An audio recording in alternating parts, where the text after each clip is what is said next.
بیوی ہو تو ایسی۔ ایک بادشاہ اپنے محل کی چھت پر ٹہل رہا تھا۔ ٹہلتے ٹہلتے اس کی نظر محل کے نزدیک گھر کی چھت پر پڑی، جس پر ایک بہت خوبصورت عورت کپڑے سکھا رہی تھی۔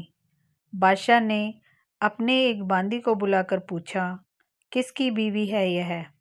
باندی نے کہا، بادشاہ سلامت، یہ آپ کے غلام فیروز کی بیوی ہے۔ بادشاہ نیچے اترا۔ بادشاہ پر اس عورت کے حسن و جمال کا سحر سا چھا گیا تھا۔ اس نے فیروز کو بلایا۔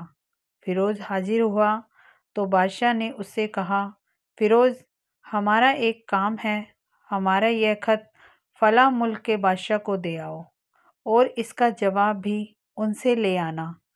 فیروز اس خط کو لے کر گھر واپس آ گیا۔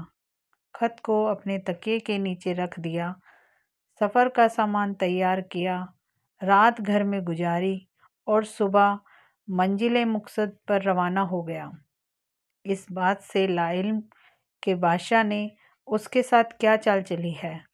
ادھر جیسے ہی فیروز نظر سے اوجھل ہوا، بادشاہ چپکے سے فیروز کے گھر پہنچا اور آہستہ سے فیروز کے گھر کا دروازہ کھٹکھٹایا۔ فیروز کی بیوی نے کہا، کون ہے؟ بادشاہ نے کہا، میں بادشاہ ہوں، تمہارے شوہر کا مالک۔ تو اس نے دروازہ کھولا۔ بادشاہ اندر آ کر بیٹھ گیا۔ فیروز کی بیوی نے حیران ہو کر کہا، آج بادشاہ سلامت یہاں ہمارے غریب خانے میں؟ بادشاہ نے کہا، میں یہاں مہمان بن کر آیا ہوں۔ فیروز کی بیوی نے بادشاہ کا مطلب سمجھ کر کہا، میں اللہ کی پناہ چاہتی ہوں آپ کے اس طرح آنے سے، جس میں مجھے کوئی خیر نظر نہیں آ رہی۔ بادشاہ نے غصے میں کہا، اے لڑکی، کیا کہہ رہی ہو تم؟ شاید تم نے مجھے پہچانا نہیں۔ میں بادشاہ ہوں، تمہارے شوہر کا مالک۔ فیروز کی بیوی نے کہا، بادشاہ سلامت، میں جانتی ہوں کہ آپ ہی بادشاہ ہیں، لیکن بزرگ کہہ گئے ہیں کہ شیر کو اگرچہ جتنی ہی بھوک لگی ہو، وہ مردار تو نہیں کھانا شروع کر دیتا۔ اور کہا، بادشاہ سلامت، تم اس کٹورے میں پانی پینے آئے ہو جس میں تمہارے کتے نے پانی پیا ہے۔ بادشاہ اس عورت کی باتوں سے بڑا شرمسار ہوا اور اس کو چھوڑ کر واپس چلا گیا، لیکن اس نے اپنے چپل وہیں بھول گیا۔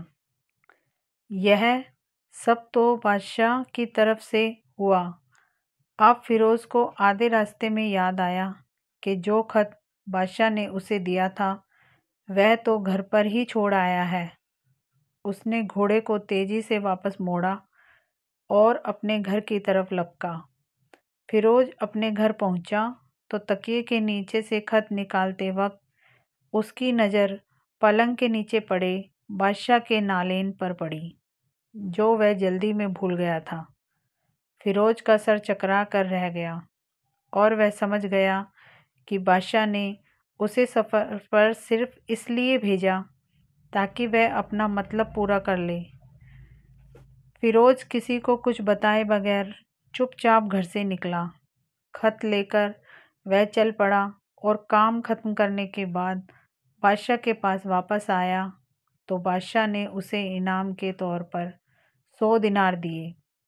فیروز دینار لے کر بازار گیا اور عورتوں کے استعمال کے قیمتی کپڑے اور کچھ تحائف بھی خرید لیے۔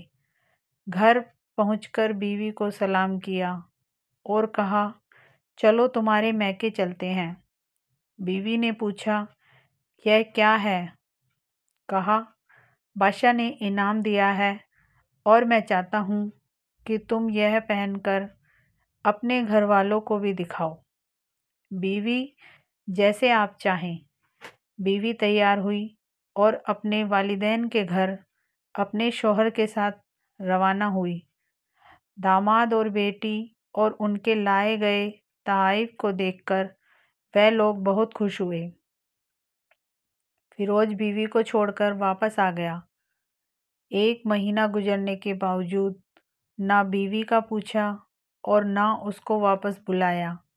پھر کچھ دن بعد اس کے سالے اس سے ملنے آئے اور ان سے کہا، آپ ہمیں اپنی بہن سے غصے اور ناراضگی کی وجہ بتائیں یا پھر ہم آپ کو قاضی کے سامنے پیش کریں گے۔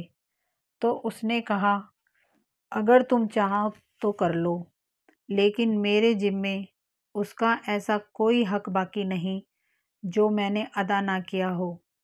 وہ لوگ اپنا کیس قاضی کے پاس لے گئے تو قاضی نے فیروز کو بلایا۔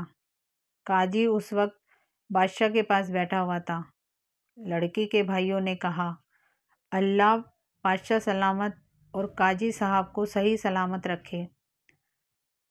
قاضی صاحب، ہم نے ایک سرسبز باغ، درخت، پھلوں سے بھرے ہوئے اور ساتھ میں میٹھے پانی کا کنواں اس شخص کو حوالے میں دیا تھا، تو اس شخص نے ہمارا باغ اجاڑ دیا، سارے پھل کھا لیے، درخت کاٹ لیے اور کنویں کو خراب کر کے بند کر دیا۔ قاضی فیروز کی طرف متوجہ ہو کر پوچھا، ہاں تو لڑکے تم کیا کہتے ہو اس بارے میں؟ فیروز نے کہا، قاضی صاحب، جو باغ مجھے دیا گیا تھا وہ اس سے بہتر حالات میں نے اسے واپس کیا ہے۔ قاضی نے پوچھا، کیا اس نے باغ تمہارے حوالے ویسی ہی حالت میں واپس کیا ہے جیسے پہلے تھا؟